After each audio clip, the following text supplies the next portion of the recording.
आइए हम लोग कंपोनेंडो से शुरू करते हैं। तो कंपोनेंडो में हम लोगों ने क्या पढ़ा था?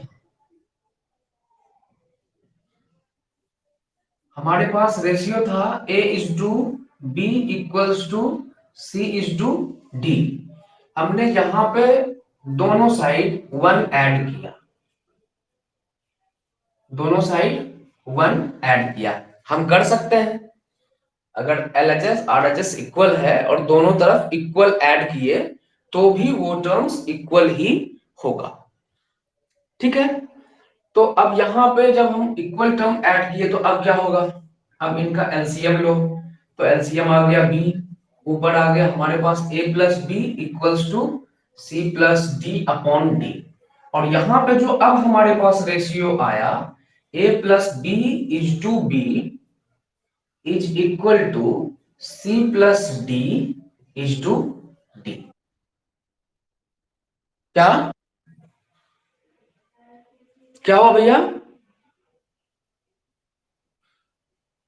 क्या बोल रहे हो? बोल के फिर चुप मत रहा करो। वीडियो अगर रुक गया है तो आपके इंटरनेट का इशू होगा, यहां से हमने पॉज नहीं किया है। ठीक है, अब देखो, ये तो हो गया कंपोनेंडो। इसके बाद आता है हमारा डिविडेंडो।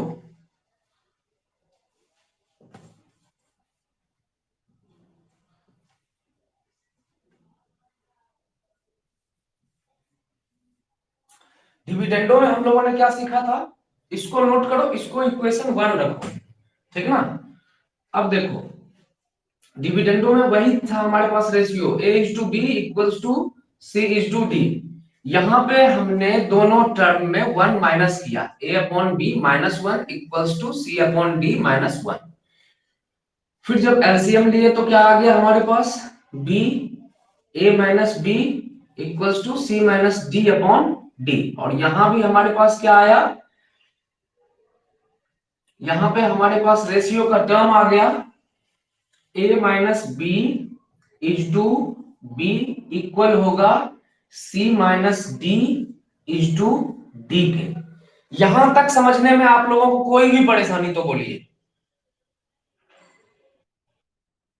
नो सर, ये हो गया हमारा इक्वेशन 2। ठीक है, A-B इज टू B और यहां पे A+B इज टू B। ठीक है, कंपोनेंडो डिविडेंडो समझ गए। अब जल्दी से ले लीजिए। अब इसी रिलेशन को जब हम एक दूसरे से डिवाइड कर देंगे, यानी कि A+B/B को डिवाइड कर देंगे A-B/B से, तब जो रिलेशन आएगा, यानी कि इक्वेशन 1 को इक्वेशन 2 से जब डिवाइड करेंगे तब जो रिलेशन हमारे पास आएगा उसको कहते हैं हम लोग combined form of componendo and dividendo. और उस लॉ को हम लोग बोलेंगे bye applying componendo and dividendo. ठीक ना, मिटा है। जब इसको कंबाइंड फॉर्म में हम लोग यूज करेंगे तब इसको बोलेंगे हम लोग bye applying componendo and dividendo.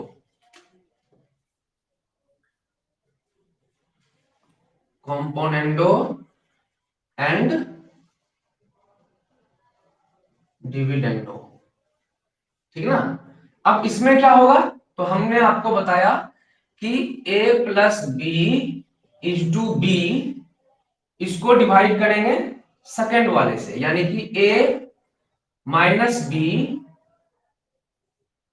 Is to B equal होगा C+D is to D/C-D is to D।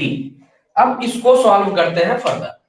ठीक है, अब प्रीवियस इक्वेशन को भी हमने क्लीन कर दिया। तो अब यहां से क्या आएगा हमारे पास? देखो, ये है हमारे पास A+B/B और ये हो गया हमारे पास A-B/B इक्वल्स टू C+D/D/C-D।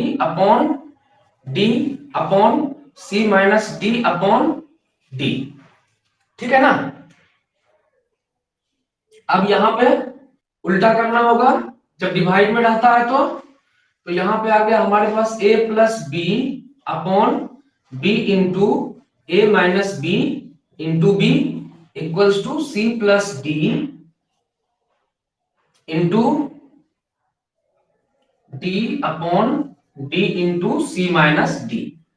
ठीक है, अब देखो b और b कैंसिल हो गया, d और d कैंसिल हो गया, तो अब हमारे पास रेशियो क्या आया,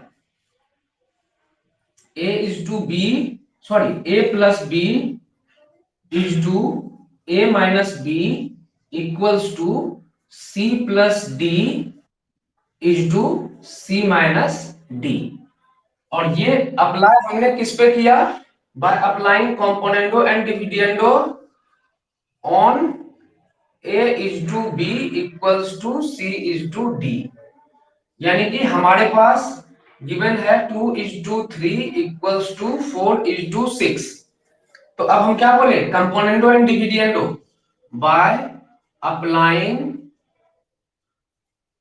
C and D, componendo and dividendo. तो a प्लस बी यानी कि 3 प्लस 2 5, 3 माइनस 2 माइनस 1, ठीक 1 इक्वल्स टू, यहां पे क्या हो जाएगा 5, 4 प्लस 6 10 अपॉन यहाँ पे माइनस 2 यहाँ पे माइनस 1, तो माइनस माइनस कैंसिल कर दो, तो क्या आ गया ratio 5 is to 1 equals to 5 is to 1। यानी कि देख रहे हैं ना कि कंपोनेंटो और डिविडेंडो का रिलेशन जब हम लोग अप्लाई करते हैं तो हमारे पास फिर भी सेम ही रेशियो आ रहा है, दोनों तरफ जो आएगा वो रेशियो इक्वल ही होगा। ठीक है, इसको इसका यूज करेंगे हम लोग आगे क्वेश्चन को सॉल्व करने में, ठीक ना,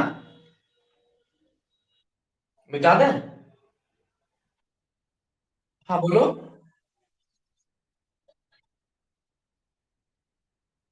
क्या चीज।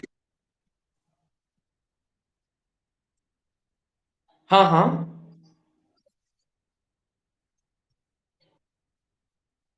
हाँ, ये जो बनाया हुआ है वही है, देखो यहाँ पे क्या किया हम लोग, ये ए था, ये बी था, ये सी था, ये डी था, तो यहाँ पे हमने लिखा a प्लस बी, यहाँ पे लिखा a माइनस बी, यहाँ पे लिखा c प्लस डी, यहाँ पे लिखा c माइनस डी।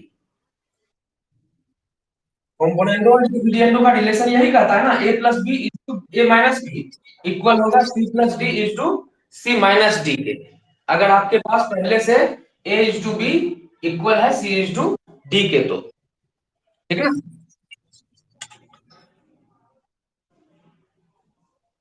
ठीक है, इसको मिटाते हैं।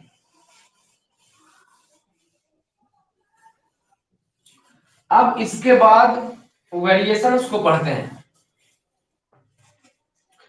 वेरिएशन में हमारा है सबसे पहले डायरेक्ट वेरिएशन,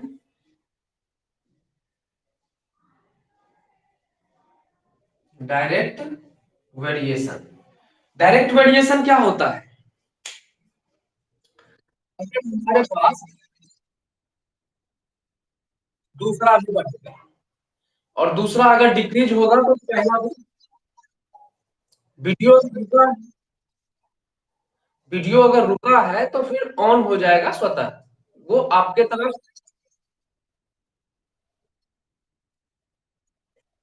हाँ, अगर एक बढ़ता है तो दूसरा भी बढ़ेगा, तो इसको बोलते हैं हम लोग डायरेक्ट प्रोपोर्शन। और इनवर्स किसको बोले, कि अगर एक बढ़ेगा, अब जैसे देखो इसको लिखते कैसे हैं डायरेक्टली वेरिएशन को, ए डायरेक्टली प्रोपोर्शन बी। तो यहां पे क्या है कि if A increases, if A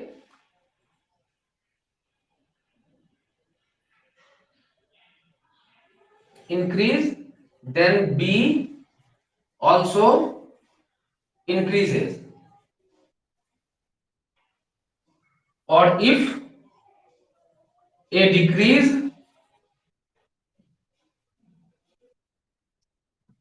then b also decreases। ठीक है, तो ये तो हो गया हमारे पास डायरेक्ट वेरिएशन। अब दूसरा होता है इनवर्स वेरिएशन, दूसरा है इनवर्स वेरिएशन। इनवर्स वेरिएशन में क्या होता है हमारे पास, इसको लिखते हैं हम ए इनवर्सली प्रोपोर्शनल 1/b। तो इस केस में क्लियरली देख रहे हैं कि अगर b इंक्रीज होगा तो a डिक्रीज होगा, ठीक। तो यहां पे है इफ a इंक्रीज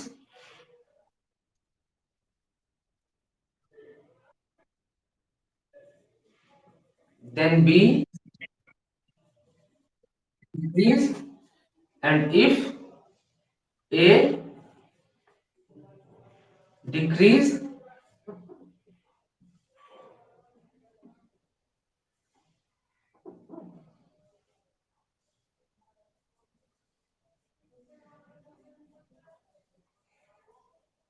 ठीक है ना। तो ये रिलेशन आ गया, इसका यूज करेंगे। अब देखो इसको समझने के लिए, अब आप चीनी खरीदने के लिए जा रहे हो, यानी कि यहाँ एक तरफ हमारे पास ऑब्जेक्ट है, दूसरी तरफ उसका प्राइस है। तो if 1 kg of sugar cost ₹40, then 2 kg of sugar cost 80। तो यहाँ पे हमने क्या किया, शुगर के अमाउंट को दुगना किया, शुगर के वेट को दुगना किया। 1 kg था 2 kg कर दिया, तो प्राइस भी क्या हुआ, 40 रुपीज था तो ट्वाइस होके 80 हो गया, ठीक है ना। तो यहाँ बिल्कुल ऑब्जेक्ट का वैल्यू बढ़ा तो प्राइस बढ़ गया। 5 if 5 pen cost ₹550, then 10 pens cost ₹100। तो अगर इधर दुगना किए तो इधर भी दुगना हुआ। अब अगर 1 kg चीनी का दाम था हमारे पास ₹40, तो हाफ kg अगर किए तो 40 से इधर भी 20 पे आ जाएगा। तो अगर इधर ट्वाइस किए तो प्राइस भी ट्वाइस हुआ, अगर वेट को हाफ किए तो प्राइस भी हाफ हो गया। तो ये रिलेशन जो कहलाया हमारा, ये हो गया हमारा डायरेक्ट प्रोपोर्शन। जस्ट इसके अपोजिट इनवर्स केस में क्या होता है कि एक को इंक्रीज कर रहे हैं, दूसरा डिक्रीज हो रहा है। अब अगर if 5 men can do a piece of work in 10 days, then 10 men will do in 5 days। 5 आदमी अगर 10 दिन में कर रहा था तो 10 आदमी क्या इनवर्स टाइम एंड वर्क से ही होगा, या उस हर रिलेशन में होगा जहां पे एक के बढ़ने से दूसरा घटता है। जैसे आप लोग फोर्स वाला एग्जांपल, प्रेशर वाला एग्जांपल लो, प्रेशर इक्वल्स टू क्या होता है, फोर्स अपॉन एरिया। तो हम लोग बोलते हैं कि pressure is directly proportional to force. सुनो सुनो पहले सुनो, और pressure is inversely proportional to area. तो अगर यहाँ पे फोर्स को बढ़ाएंगे तो ये भी बढ़ेगा। अब यहाँ पे अगर एरिया को इंक्रीज करेंगे तो प्रेशर डिक्रीज हो जाएगा। तो जिस भी रिलेशन में इसकी आवश्यकता होगी वहां पे हम लोग कह सकते हैं, ठीक है ना, डायरेक्ट और इनवर्स को यूज कर सकते हैं। ठीक है, यहां तक समझ गए आप लोग। तो अब हम लोग कुछ क्वेश्चंस करेंगे, टाइम है ना बचा हुआ अपने पास। ठीक है, इसको मिटा देते हैं। एक क्वेश्चन नोट करो।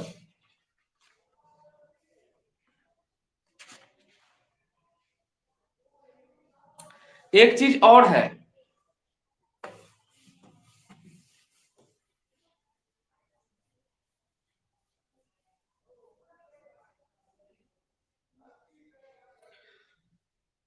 Mean of the proportion A and C, mean proportional of A and C, mean proportional of A and C. तो यहां पे क्या हो जाएगा, इसको लिखेंगे कैसे हम लोग,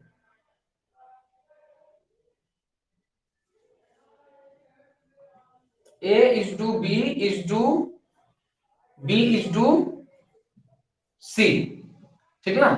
तो मीन में क्या आएगा हमारा, बी, है ना। तो अब बी का वैल्यू कैसे होगा, यहां से देखो A upon B equals to B upon C, और B square equals to A C, और B equals to root under A C. तो mean proportion of A C क्या हो गया हमारा, root under A into C. ठीक है, अब देखो, three quantities A B and C are said to be, three quantities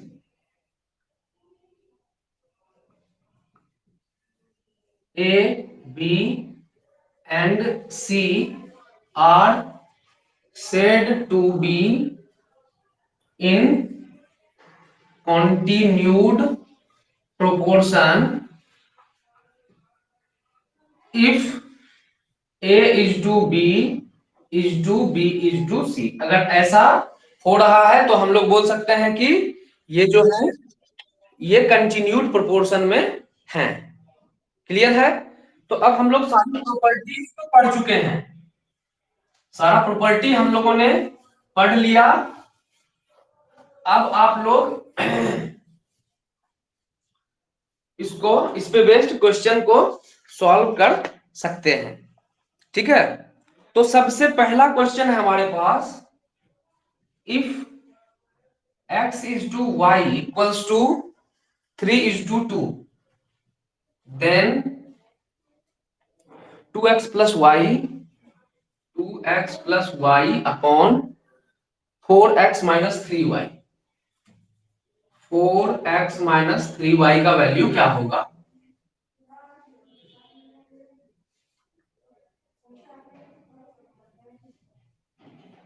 solve हो जाएगा?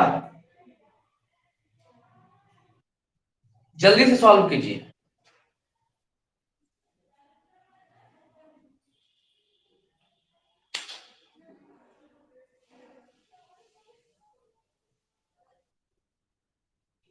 Four is to three is the right answer. कैसे सॉल्व करेंगे? देखो यहां से x upon y equals to 3 upon 2 है हमारे पास। ठीक है, सही है, 4 इज टू 3 सही आंसर। तो x इक्वल्स टू क्या आ गया? 3y upon 2। अब हमारे पास क्या दिया हुआ है? 2x plus Y upon 4x minus 3y। अब यहाँ पे x का वैल्यू पुट कर देंगे हम लोग इस रिलेशन से, ठीक है ना? तो 2 into 3y by 2 plus y upon 4 into 3y upon 2 minus 3y। ठीक है, 2 2, तो यहां पे क्या आ गया? 3 plus 3y plus y 4y upon, यहां पे क्या आ गया? 3 टू जा 6y minus 3y equals to 4y upon 3y, y cancel equals to, ratio आ गया हमारा 4:3, यानी कि इसका रेशियो आएगा 4:3।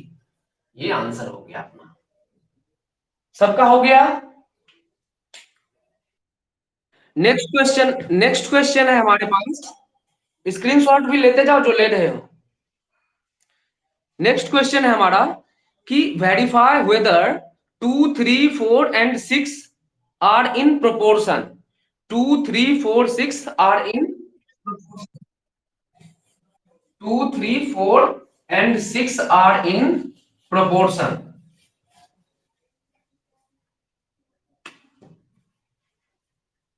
Verify 2 3 4 and 6 are in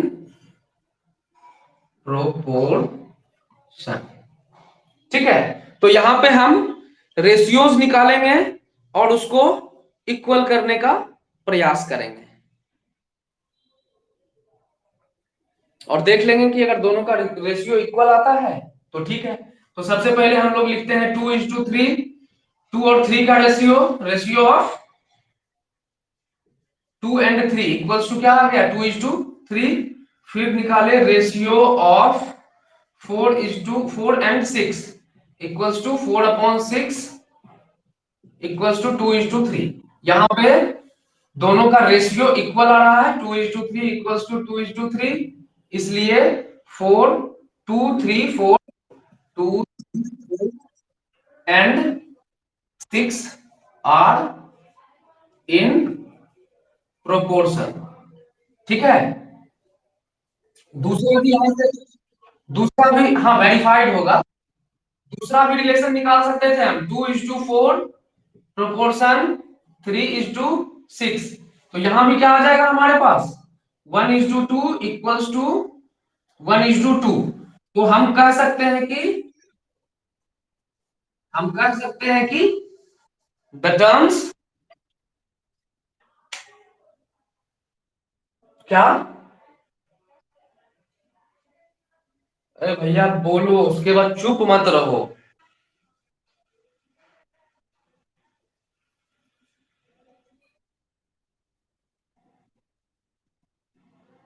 हाँ यहाँ पे बोलिए ना।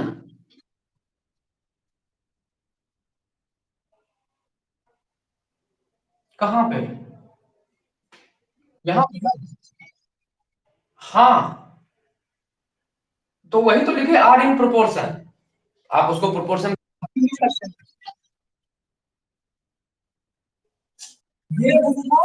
ये दूसरे एलिमेंट में चेक किए।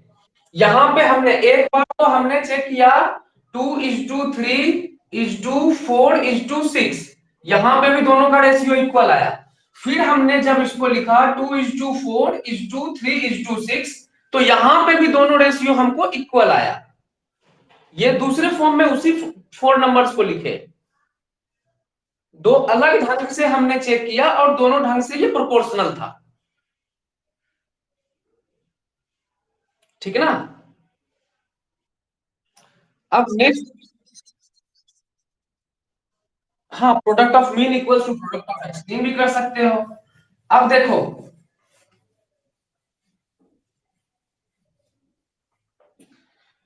नेक्स्ट क्वेश्चन है, determined the fourth proportional to the numbers 5:6:8। Find the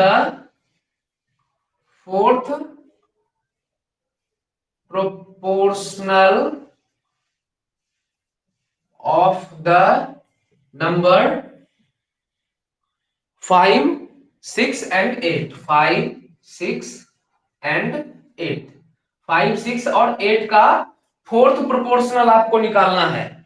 तो यहां पे हम लोग क्या लिखेंगे, 5:6 प्रोपोर्शनल 8:x।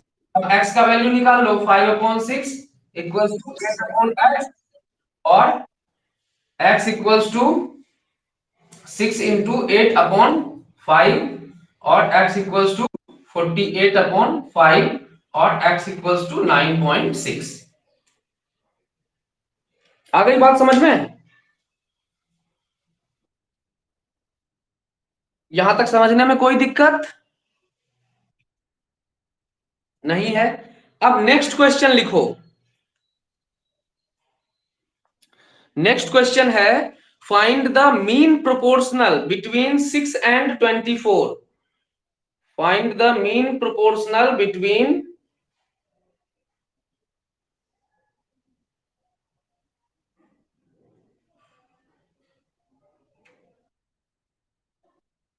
Very good.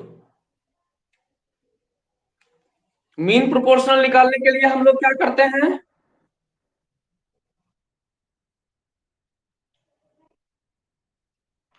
ठीक है, सही है। हमारे पास नेक्स्ट क्वेश्चन क्या था, find the mean proportional of 6 and 24। Find the mean proportional of 6 and 24। तो इसके बीच में कोई नंबर आएगा तो इसका रेशियो हम लोग कैसे लिखते हैं, मीन प्रोपोर्शनल को लिखते हैं A:B:B:C। तो यहां पे हम लोग लिखेंगे 6:x:24, और upon x equals to x/24, और x स्क्वायर इक्वल्स टू 144, और x इक्वल्स टू √144, और x इक्वल्स टू 12। या आप लोग सीधा फॉर्मूला लिखिए, mean proportional equals to √a × c। तो क्या आ गया, रूट अंडर 6 इंटू 24, तो आ गया रूट अंडर 144 12 आंसर। यहां तक में कोई दिक्कत? दूसरा लिंक आ गया तो डिसकंटिन्यू कर दें? अच्छा ठीक है, तो फिर अब मिलेंगे हम लोग नेक्स्ट क्लास में। यहां तक आप सभी लोग कर लिए, तो अब आपका होमवर्क हो जाएगा, होमवर्क नोट कर लो। होमवर्क कौन कौन सा एक्सरसाइज बन जाएगा आपसे? 8.1 हो गया था, तो 8.2 तो फिर परसेंटेज से होगा ना।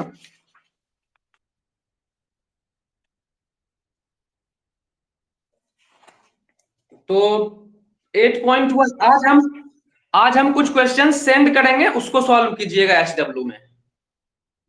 ठीक, हरिओम।